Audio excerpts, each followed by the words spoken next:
Snark Squad. Huh. Babes, low-key, we have been waiting for this moment. Oh, literally all week. All week. Because, babes, we love a Southern spiral. We truly do. I mean, there is a very specific flavor of chaos that only ferments below the Mason-Dixon line, and I am, like, parched for it. Right. Like, look at us. Salmon cakes, grits, the vodka-spiked lemonade. Mm-hmm. Heavy on the vodka. Babes, we are Southern belles at our core. At our absolute core, honey, just dripping in faux Southern charm and, highly concentrated liquor. It's genuinely the only way to emotionally prepare for the level of psychological warfare we are about to unpack today. It really is. Yeah. But wait, before we even get into the absolute mess that we witnessed on our screens this week, we need to give an update. God, are we doing this? We have to. Our online dating era. I am already sweating. Because the Snark Squad, KNOWS, we have been out here trying to find a sugar daddy. Or maybe love. But mostly a sugar daddy. Mostly a sugar daddy, let's be real. Right, because love is a beautiful concept, but a sugar daddy fundamentally understands the macroeconomic pressures of being alive right now, Love just steals your overpriced moisturizer. Exactly. Love complains about my Bravo viewing habits. Mm-hmm. But yeah, we went back on the apps. Hinge, Tinder, the trenches. The absolute unforgiving digital wasteland. So, bestie, I have to go first. Because I am still physically recovering. I actually connected with someone. Okay. Proceed with caution. He seemed totally normal. Mm-hmm. Good profile. Decent vibes. He had a picture with a dog that looked like well cared for, which is my baseline. I mean, the fact that our bar is just keeps a golden retriever alive is a pretty damning indictment of modern romance, but sure. So we go on the first date, we sit down, order drinks, and babes, first date. Absolute nightmare. No, what did he do? Did he chew with his mouth open? First, babes, he was giving manosphere. Oh, sweetie. No, I'm so sorry. Please tell me he didn't use the words high value. Oh, you used them within 15 minutes. You are joking. I am not. We are sharing a $14 spinach dip. And he leans in, looks me dead in the eye, and starts explaining how he considers himself a high-value male in the current marketplace. The marketplace? The marketplace, like we were at a livestock auction. See, this is a fascinating sociological phenomenon, because when a man uses the term marketplace on a first date, right? Yeah. He is essentially stripping away all human nuance, chemistry, humor, whatever. He reduces connection to pure capitalism. It's a defense mechanism. Wait, really? Explain that. Yeah, because if dating is a marketplace and he gets rejected, he doesn't have to face the painful reality that his personality is just off-putting. He can just blame market conditions. It insulates his ego. Oh my God, that makes so much sense. It felt so clinical. And it's always the guys with, like, unwashed fleece pullovers who think they're the prize. Yeah. But wait, it gets worse. How could it possibly get worse? The bill comes. Oh, let me guess. The high-value male suddenly became an accountant. Yes. He aggressively slides the little black book toward me, taps it with his finger, and says, I believe in true equality, so I expect 50-50 from the jump to prove you aren't a gold digger. I am gagging. A gold digger? Over a spinach dip, I am spiraling just remembering the audacity. Okay, analytically, that is completely textbook. That is the weaponization of feminist language to mask profound financial insecurity. Say that again? He uses the word equality as a manipulative tactic to test your compliance. He's projecting his own lack of resources onto you. Honey, the only thing you were digging for was an emergency exit. Literally. I threw down a 20, told him to invest the change in his portfolio, and sprinted to my Uber. Good for you. You paid the asshole tax and got out. But if it makes you feel better, my recent date was equally chaotic. Oh, please, Ish. Everything. I need to know I'm not alone in this hellscape. So I meet this guy for dinner. On paper, immaculate. Dressed beautifully. We sit down, the waiter brings water, and before I even open the menu, this man starts trauma dumping about his ex-fiancée. Are you serious? Within 5 minutes. Literally 5 minutes. And I don't mean a casual, oh, it didn't work out. I mean a highly detailed timeline of her perceived betrayals. I know her credit score. I know the exact phrasing she used at Thanksgiving in 2023. I would have faked a stomachache. That is exhausting. It was exhausting. But see, trauma dumping on a first date is an unconscious boundary test. He is flooding me with his baggage to see if I'll act as his therapist. Ugh, yes. But that wasn't even the climax. The waiter comes over and there's a slight mix-up. My date wanted the calamari without cherry peppers. The waiter accidentally writes it down with the peppers. Okay, a totally normal mistake. Right. A normal adult would just say, oh, actually, no peppers, thanks. Instead, my date gets into a full-blown verbal altercation. He raises his voice and says, Are you incapable of basic listening comprehension? Yeah, no. He yelled at the waiter. Over an appetizer. Babes, I'm gasping. It was chilling, and you know what they say about the waiter It's test. the only test that matters. Exactly. How a person treats service staff reveals their true character regarding power dynamics. He utilized rage to enforce compliance over bell peppers. I faked a family emergency text from you and vanished into the night. As you should have. What a massive red flag. So basically dating in 2026. A mess. An absolute mess. But speaking of toxic wastelands, we need to talk about something else. The faux South. Oh, God. Dallas. At Dallas. We were there recently. And babes, it was a time. A truly chaotic time. I am still processing the sheer volume of chaotic energy. We were at that brunch spot with the suffocating pink flower wall, and we ran into these women who were just the absolute epitome of Dallas chaos. Right, let me paint this sociological picture for the Snark Squad. These women were dressed in head-to-toe logos. Literally walking billboards. It wasn't fashion, it was a desperate broadcast of perceived wealth. But the fascinating part was their accents. The accents were so thick, but entirely constructed. You could hear the flat vowels slipping through. They clearly grew up in, like, Ohio, but were actively trying to sound like antebellum plantation owners. It was so forced. Yeah. And the drama. One of them straight up threw a mimosa in the other's face because she allegedly copied her tablescape for a charity luncheon. They were napkins. A tablescape, bestie. I was living for it. I was just sipping my drink, soaking in the unhinged emotional dysregulation. You had your metaphorical popcorn out. I was just analytically breaking down their facade. Like, the Gucci belt is authentic, but the stitching on that Louis Vuitton bag indicates it was absolutely purchased from the trunk of a Honda Civic. Yes. The juxtaposition of the fake Southern drawl, visceral rage over a tablescape, and counterfeit leather goods, it shows how desperately people cling to symbols of wealth when they lack actual status. It was not an art, truly. But honestly, watching people violently perform Southern etiquette is the perfect transition. Grab your vodka lemonade because we need to talk about Southern hospitality. Oh, pour me a double, honey. My analytical brain is vibrating. Season 4, Episode 6, Ruckus on the River. And babes, what a ruckus. Let's start with part 1, hoedowns, heartbreak, and hooker-to-true tragedies. The holy trinity of reality television. So the crew is tubing on the Edisto River, and they decide to throw a hoedown throwdown. They are wearing literal denim overalls. Can we pause and appreciate the irony of this cast trying to engage with nature? It's hilarious. These are people whose biological habitat is a VIP booth at Republic. They subsist on bottle service and ring lights. Putting them in overalls and floating them down a muddy river is high camp. They are performing country the same way those Dallas women performed wealth. Exactly. But the best part of the hoedown prep was this revelation about Michols. Did you catch this? How could I miss it? It's the Rosetta Stone for his entire psychological makeup. So Michols is setting the table, aggressively aligning forks, and we find out he moved from the Bronx to the Deep South when he was 6 years old. Right, a massive cultural paradigm shift. And he got in trouble for not saying yes, ma'am, and no, ma'am, Mm. because he's from the Bronx. So his mom forces him into formal cotillion and ballroom dancing at Fred Astaire. Okay, this is where I have to push back on his mother's logic. You take a Bronx boy, move him south, and your solution to make him fit in is to dress him in a tiny tuxedo and send him to Fred Astaire. Yes. And she didn't think he was going to turn out gay. Like, she genuinely thought, oh yes, competitive ballroom dancing will make him a rugged Southern man. That is the origin story of every fabulous theater kid. It made him so fierce, though. But it really explains his rigid need for decorum mixed with absolute chaos. It perfectly explains it. Yeah. Cotillion is designed to enforce class boundaries through strict rules. So now, Michols' obsession with etiquette is his armor. When he feels threatened, he defaults to the rules of the ballroom. He uses politeness as a weapon. Oh, and we are going to get into how that crumbles later. But first, we need a moment of silence for a devastating tragedy.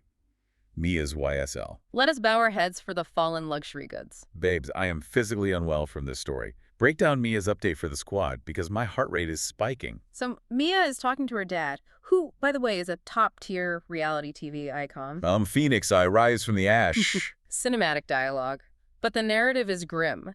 Mia's ex, Troy, is tasked with packing up her belongings.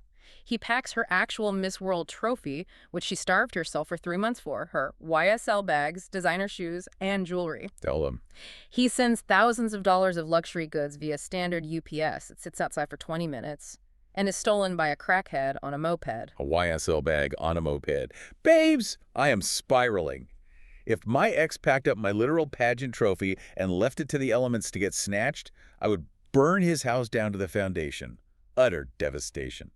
I hear your emotional outrage, but let's look at the mechanics. Troy is a grown man who ships a pageant trophy and designer leather goods via uninsured UPS ground without a signature. Literally nobody with a brain. Exactly. My professional diagnosis, he wanted this to happen. This is the zenith of weaponized incompetence. Weaponized incompetence, yes. It's a calculated strategy where you execute a task so disastrously that you punish the person who asked you to do it while maintaining plausible deniability. Troy couldn't handle a clean breakup, so he subcontracted the destruction of her property to UPS. He basically threw her things in the garbage with extra steps. Troy better open his wallet and replace that YSL immediately. Disgusting. But speaking of disgusting behavior, let's move to part 2, the Apology Olympics. Lake versus Emmy. This was a literal masterclass in human psychology. It showed us exactly how to take accountability and how to destroy your reputation by refusing to. Okay, let's set the scene with the Michols and Lake explosion. Lake confided in Ella about a secret Michols told her. Lake admits she messed up. She says she has crippling anxiety and her coping mechanism is talking to friends. Right, and we have to give her credit. She owned her flaw right out of the gate. But they sit at the dinner table, and Michols goes absolutely nuclear. He yells across the table, "Why are you ficking lying? Stopping lying." A fascinatingly rapid escalation, no preamble. Lake starts sobbing, leaves the table, and begs him to leave her alone. And what does the cotillion-trained gentleman do? She pursues her. He follows a sobbing woman just to yell at her more, screaming, "You don't get to play the thing victim." It was so aggressive. Bestie, you had the Reddit live threads open. What are the fans saying? Oh, the Reddit streets were unified in horror. One user said, "Michols needs therapy. Gay men do not get to yell at women like that, period." That was borderline menacing. Borderline menacing, exactly. It crossed a line into genuine intimidation. Another person pointed out how hypocritical it is. For a boy built on etiquette, his boundaries are atrocious. What's the point of knowing which salad fork to use if you use your temper to verbally berate a woman until she flees? But wait, I have to push back. Lake did betray his trust. Isn't he allowed to be angry? Anger. Absolutely. But there is a massive psychological difference between expressing hurt and utilizing punitive verbal abuse. The emotion was justified, the behavioral execution was toxic. That makes perfect sense. The pursuit is what made it nasty. Fred Astaire is rolling in his grave. But Lake pulls off a reality TV miracle here, the redemption arc. She executed the rarest maneuver in the Bravo playbook. Detail this for the squad. Lake is outside having a panic attack, but she actively regulates her nervous system, walks back, and gives a genuine, uncaveated apology. She says, "I am sorry that I broke your trust. It was just my way to try to figure out how to defend myself." Yes. Notice what she didn't say. She didn't say, "I'm sorry, but," or "I'm sorry if you felt hurt." She just took the bullet. It was clinical in its perfection, Yeah. and it completely disarmed Michols. They hugged it out. It requires immense emotional maturity to just take the L. It really warmed my heart. Ugh. But the universe demands balance, so we immediately got the worst apology in modern television history. Let's talk about Emmy. The stark contrast between Lake and Emmy is what makes this a masterpiece of editing. Emmy? Babes? I am physically repulsed by her communication style. Let's break down Brad cutting ties with her. So Emmy approaches Brad to, quote, clear the air. Now, context. Emmy previously used the word unsafe to describe Brad, which a white woman utilizing unsafe regarding a black man who hasn't threatened her is massively loaded. It is huge. Brad has every right to be furious. So Brad is cold, clinical, like a prosecuting attorney. He says, "You apologized in folly, but less than 24 hours later, you told Justin you only apologized so I wouldn't ruin your life." Oh my God. Getting caught in the lie on camera, I would simply evaporate. And how does Emmy react? Does she take the Lake route and say sorry? No. Her ego cannot handle it. She argues semantics. She says, "Let me be very clear about the context." And Brad shuts it down instantly. He says, "I'm tired of figgying context and the excuses." He literally says, "I don't believe a word that comes out of your mouth," and cuts ties with her completely. Surgical removal of a toxic element. Babes, Brad is giving excellent TV. He stood on business. He didn't let her manipulate the narrative with white woman tears. I wanted to buy him a drink. It was profoundly refreshing because sociologically, you cannot maintain a friendship with someone who curates 3 different versions of reality depending on who is in the room. But wait, it gets so much worse. The ultimate Emmy narcissism moment. This scene displayed a truly terrifying lack of empathy. So Lake is sobbing from Michols, screaming in her face. Emmy walks over to comfort her. But instead of asking Lake if she's okay, what does Emmy do? She executes a flawless narcissistic pivot. Yes, she makes it entirely about herself. She complains that Brad won't accept her apology, and she feels silenced. Her friend is weeping, and Emmy is jealous of Lake's successful apology. Let's define this clinically. True behavioral narcissism looks exactly like this. It is the fundamental inability to decenter the self. Emmy's brain physically cannot tolerate being a supporting character to Lake's pain. She views Lake's trauma as a stage to perform her own victimhood. Rip her to shreds, bestie. It is unhinged behavior. Quote the fans to me, I need the vitriol. The Snark squad on Reddit did not hold back. One person said, Emmy is a ball of anxiety and coke sweats. Oh. Another said, Emmy's brain is visibly deteriorating. My favorite. Emmy is a weirdo. Lake is crying, and Emmy uses it to talk about her own PR crisis. Call it exactly what it is. Absolutely zero self-awareness. It's exhausting. But my nervous system is fried from Emmy. I need a palate cleanser. Part 3. Fireside hookups and anteaters. Romance in the dark. The mating rituals of reality stars. Justin and Mia. They're by the campfire. Justin is verbally pitching himself as a good hang. Humble king. Handing over his romantic resume. Low drama, proficient in good vibes. And it works. They make out by the fire, and the whole cast is crammed inside the window, cheering like it's a Super Bowl touchdown. Justin called it electrical-type shirt. Electrical-type shit. The profound poetry of modern men. I love it so much. But we have to analyze the Jordan cleanup. A rare, endangered moment of male accountability. Right. Justin actually picks up his phone the next morning, calls Jordan, and confesses to the kiss before she can hear it from someone else. Jordan cusses him out and ends the situationship. But babes, praise to Justin. He did the bare minimum, but on this show, that's a Nobel Peace Prize. We have to applaud him. He knew hiding it would damage his dynamic with Mia, so he took the bullet. Highly efficient emotional administration. So efficient. But bestie, the most efficient part of this trip was whatever happened in the dark bedroom with TJ and Michols. The anteater mystery. Oh, God. I cannot discuss this professionally. We don't have professionalism here. Tell the people. The room is pitch black, just audio. And in the dead quiet, TJ asks if what he just touched was Michols' anteater. An anteater? What kind of slang is that? And Michols, without missing a beat, in a soothing maternal voice, replies, "Don't be scared. My anteater is nice." Babes, what is happening in the dark at the Edisto River? I am hyperventilating.